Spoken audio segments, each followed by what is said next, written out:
Hello friends, welcome to Express Academy. तो आज हम प्रोबेबिलिटी का चैप्टर पढ़ेंगे। तो प्रोबेबिलिटी में का बेसिक मीनिंग क्या होता है। तो प्रोबेबिलिटी का यहाँ पे जो है क्लास 10th का यहाँ पे हम चैप्टर लेंगे। Class 10th NCERT CBSE. तो उसमें जो है ये लास्ट चैप्टर दिया हुआ है। तो प्रोबेबिलिटी जो है, अगर हम कहें तो सिंपल शब्दों में चांसेस।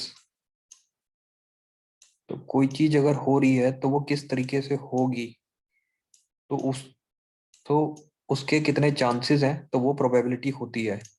जैसे कि अगर कॉइन अगर हम टॉस करते हैं तो या फिर हेड आता है और या फिर टेल आता है। तो ये हमारा सिक्का होगा जैसे। तो 50% चांस है कि टेल भी आ सकता है और 50% चांस है कि हेड भी आ सकता है। तो 50% मतलब क्या हो गया ये, एक तरीके से अगर हम कहें तो 50% मतलब यानी 50/100। तो ये एक तरीके से कितना हो गया, 1/2 हो जाता है। तो सेम चांसेस जो है वो हमारे टेल के भी हैं। तो उसकी प्रोबेबिलिटी भी जो है वो हमारी 1/2 हो जाती है। तो 1/2 मतलब 0.5, यानी 0.5 और 0.5 चांसेस दोनों इवेंट के हैं, बराबर चांसेस हैं। ऐसा नहीं है कि ज्यादा चांस है कि टेल ही आएगा या फिर ज्यादा चांस है कि हेड ही आएगा। हमेशा ज्यादा बार कुछ भी आ सकता है। तो दोनों की प्रोबेबिलिटी जो है वो 0.5 है। और अगर दोनों की प्रोबेबिलिटी को हम प्लस करते हैं तो 0.5 प्लस 0.5 वो हमारा होता है 1। तो 0.5 प्लस 0.5 जो है हमारा 1 होता है। यानी कि कोई भी अगर इवेंट होता है तो उसमें वो इवेंट कितने तरीकों से हो सकता है, उन तरीकों की प्रोबेबिलिटी अगर हम निकालें तो उसकी उनकी जो टोटल प्रोबेबिलिटी होगी वो होगी 1। तो प्रोबेबिलिटी हम कह सकते हैं कि एक तरीके से हिंदी में अगर इसका मीनिंग हम देखें तो ये है संभावना है। तो किस चीज के होने की कितनी संभावनाएं हैं, तो वो हम कह सकते हैं कि प्रोबेबिलिटी है। हिंदी में एक शब्द है संभावना है।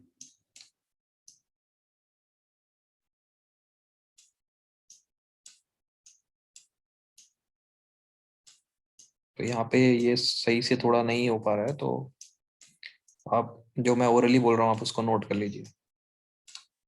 ठीक है, तो ये संभावना है मैंने लिखा हुआ है, तो हिंदी में सही से टाइप नहीं हो पा रहा है।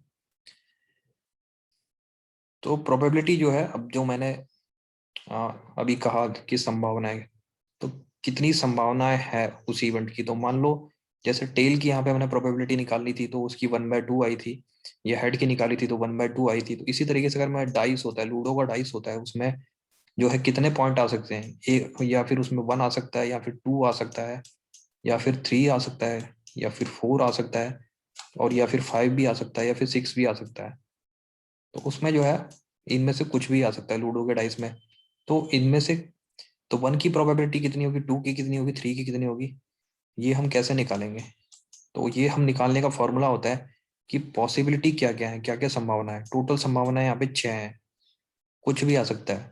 और अगर अगर हम एक इवेंट को देख रहे हैं तो एक इवेंट की जो संभावना है वो एक ही होगी।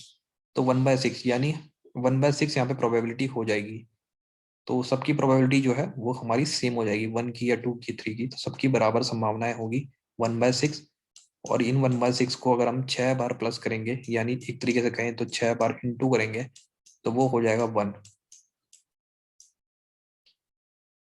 तो ये हमारी प्रोबेबिलिटी की बेसिक डेफिनेशन है।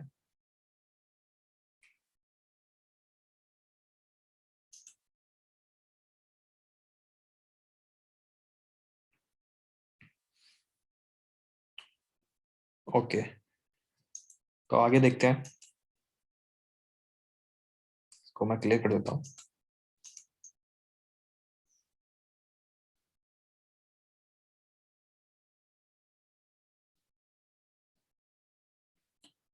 तो प्रोबेबिलिटी के बारे में सबसे पहले जो बात की थी वो 16वीं सेंचुरी में बात हुई थी। उसके बाद इस फील्ड में बहुत काम हुआ। और आज जो है सिचुएशन ये है कि प्रोबेबिलिटी का यूज जो है हमारा प्रोबेबिलिटी का यूज जो है काफी फील्ड में यूज हो रहा है, जैसे कि बायोलॉजी में इसका यूज होता है, या फिर इसका जैसे हम कहें, जस्ट वेट अ सेकेंड, तो biology, economics, genetics, physics, sociology, तो सब में आज के टाइम में प्रोबेबिलिटी का यूज हो रहा है। तो ये बहुत इंपॉर्टेंट फील्ड है। हायर स्टडीज और रिसर्च में जो है इसका बहुत यूज होता है। यहाँ तक कि मशीन लर्निंग में भी इसका यूज हो रहा है, जिसे हम कहते हैं आर्टिफिशियल इंटेलिजेंस, डेटा साइंस। तो एक तरीके से बहुत ही इंपॉर्टेंट ये चैप्टर है। अगर पहले से इसकी नॉलेज रहेगी तो आगे जो है बेस काफी स्ट्रांग रहेगा। तो 16th सेंचुरी में इसकी बात जो की थी, जे कार्डन ने पहली बार बात की थी, और उसके बाद जो है जेम्स बर्नौली, जो कि जाने माने फिजिसिस्ट है, तो उन्होंने इस पे एक बुक निकाली थी। और साइमन लैपलेस, ये भी बहुत बड़े साइंटिस्ट हैं, मैथमेटिशियन है, तो इन सब ने उसके आगे काम किया फिर। तो इम्पॉसिबल इवेंट क्या होता है प्रोबेबिलिटी में, इसको भी देख लेते हैं। तो कोई इवेंट जो पॉसिबल हो ही ना, जिसकी संभावनाएं जो है जीरो हो, तो उसे हम कहते हैं इम्पॉसिबल इवेंट। तो ऐसा कौन सा इवेंट होगा? मान लो हमने अभी जैसे लूडो का डाइस का हमने एक सिचुएशन देखी थी, तो उसमें जो था पॉसिबिलिटी थी कि 1 आएगा या 2 आएगा या 3 आएगा या 4 आएगा या फिर 5 आएगा या 6 आएगा। तो उसमें 7 आने के चांस नहीं है, 7 आ ही नहीं सकता क्योंकि 7 है ही नहीं। तो 7 की प्रोबेबिलिटी क्या होगी? तो 7 आने की, तो टोटल जैसे मान लो कि 6 इसमें इवेंट हो सकते हैं, तो 7 कितनी बार इस 7 आ सकता है क्या? तो 7 इसमें नहीं आ सकता, तो इसकी प्रोबेबिलिटी जीरो होगी। तो जिस इवेंट की प्रोबेबिलिटी जीरो हो, यानी जिसकी कोई संभावना ही नहीं हो, जो पॉसिबल ही ना हो, उसे कहते हैं इम्पॉसिबल इवेंट। तो आगे देखते हैं कॉम्प्लीमेंट। तो इसको हम देखते हैं कि जैसे हमने हेड एक कॉइन को टॉस किया था, तो उसमें जो है दो इवेंट की संभावनाएं होती थी, एक हेड या फिर टेल। तो मान लो कि अगर हम देख रहे हैं कि टेल आने की प्रोबेबिलिटी है 0.5, जो कि हमने पहले भी कैलकुलेट की थी। तो अगर टेल आने की इतनी प्रोबेबिलिटी है, और हमें पता है कि टोटल प्रोबेबिलिटी कितनी होती है, वो होती है 1। तो बचे हुए जितने इवेंट हैं उनकी प्रोबेबिलिटी कितनी होगी? टोटल 1 है, तो बचे हुए इवेंट की प्रोबेबिलिटी जो हो जाएगी वो 0.5 को अगर हम 1 से माइनस कर दें, तो वो हमारे बचे हुए इवेंट की प्रोबेबिलिटी हो जाएगी। तो एक तरीके से जो बचे हुए इवेंट हैं वो हम कहेंगे इस इवेंट का कॉम्प्लीमेंट हो जाएगा। मान लो हेड अगर हमारा इवेंट है और इसकी प्रोबेबिलिटी हमें निकालनी है, तो इसके कॉम्प्लीमेंट की अगर हम बात करेंगे तो इसका कॉम्प्लीमेंट क्या होगा? तो अगर ये नहीं होगा तो क्या होगा? टेल होगा। तो उसी को हम कॉम्प्लीमेंट कहते हैं। तो या फिर ये होगा या फिर ये होगा।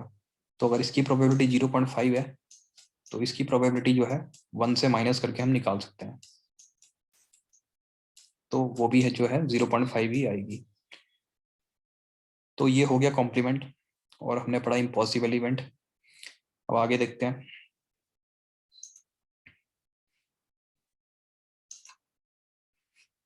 तो यहाँ पे हम प्रॉब्लम देखते हैं। तो एनसीईआरटी में जो है ये बहुत ही इंपॉर्टेंट प्रॉब्लम है, और काफी बोर्ड के एग्जाम्स में पूछी भी गई है। तो ये है कार्ड वाली प्रॉब्लम। तो कार्ड वाली प्रॉब्लम को सॉल्व करने से पहले हमें कार्ड्स के बारे में पता होना चाहिए कि उसमें कार्ड्स जो हैं वो, उसमें क्या क्या जो पॉसिबिलिटीज होती हैं हमारी। तो सबसे पहले तो जो एक डेक ऑफ कार्ड होता है, यानी पूरा कार्ड का जो सेट होता है, उसमें हमारे 52 कार्ड्स होते हैं।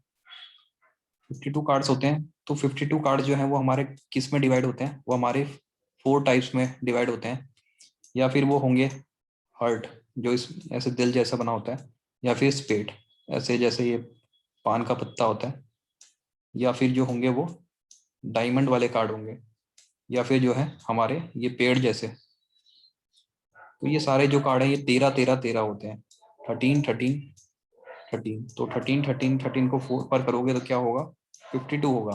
तो 52 कार्ड जो है वो हमारे 13 13 और 13 13 × 4 हमारे डिवाइड होते हैं इस तरीके से। तो अब हमें जो प्रोबेबिलिटी निकालनी है, तो हम आसानी से हम निकाल सकते हैं अगर हमें पता हो कि उसमें डिवीजन किस तरीके से हो।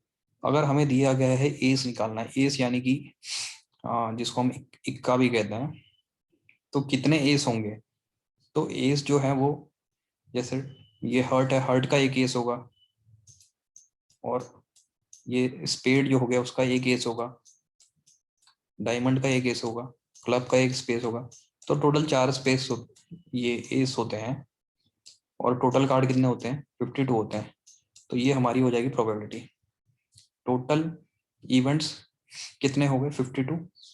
एंड जो जिस इवेंट की बात की गई है एस, उसके कितने चांसेस हो गए, उसका क्या काउंट हो गया? वो हो गया 4। तो 4/52 हमारी प्रोबेबिलिटी हो जाएगी, जो कि कुल मिला के बनती है 1/13। और एस अगर नहीं होगा तो अगर, या फिर ये इवेंट होगा, अगर ये नहीं होगा तो फिर क्या दूसरा इवेंट होगा। तो वो दूसरा इवेंट कैसे निकलेगा? इस इवेंट की प्रोबेबिलिटी को माइनस करके 1 से, ठीक है। तो पी, हाँ, ई का complement equal to 1 minus P of E. तो ये हमने कॉम्प्लीमेंट वाला कॉन्सेप्ट अभी कुछ देर पहले देखा था। तो इसका जो होगा, तो नॉट एंड एज की प्रोबेबिलिटी अगर हो जाएगी तो 1 माइनस 1/13 हो जाएगी, जो कि हमारी हो जाएगी 12/13। ठीक है, तो एज की हमारी प्रोबेबिलिटी होगी 1/13 और नॉट एंड एज की होगी हमारी 12/13। तो इसी तरीके से हमारे क्वेश्चन हम यहाँ पे करेंगे। अगर हमसे पूछा जाएगा कि प्रोबेबिलिटी ऑफ हर्ट है, तो हर्ट की प्रोबेबिलिटी कितनी होगी? कितने हर्ट है? 13 हर्ट है। टोटल कितने कार्ड है? 52 कार्ड है, तो 13/52 हो जाएगी। डायमंड की भी हो जाएगी 13/52 और क्लब की भी 13/52। इस तरीके से ये हमारा जो है ये कार्ड्स का प्रॉब्लम सॉल्व होगा। अगर हमसे पूछा जाता कि हमें एस निकालना है स्पेड का, एस स्पेड का, तो वी जो है ये होगा। तो अगर यहाँ पे पूछा होता कि एस ऑफ स्पेड, तो एस ऑफ स्पेड कितना है? स्पेड का एक ही एस होगा, तो उसकी प्रोबेबिलिटी कितनी होगी? एक ही होगा, तो एक ही। और टोटल कितने हैं? 52, तो 1/52। इस तरीके से प्रॉब्लम सॉल्व होंगे। तो ये हमारे सॉल्यूशन है पिछले क्वेश्चन के, आप देख सकते हैं।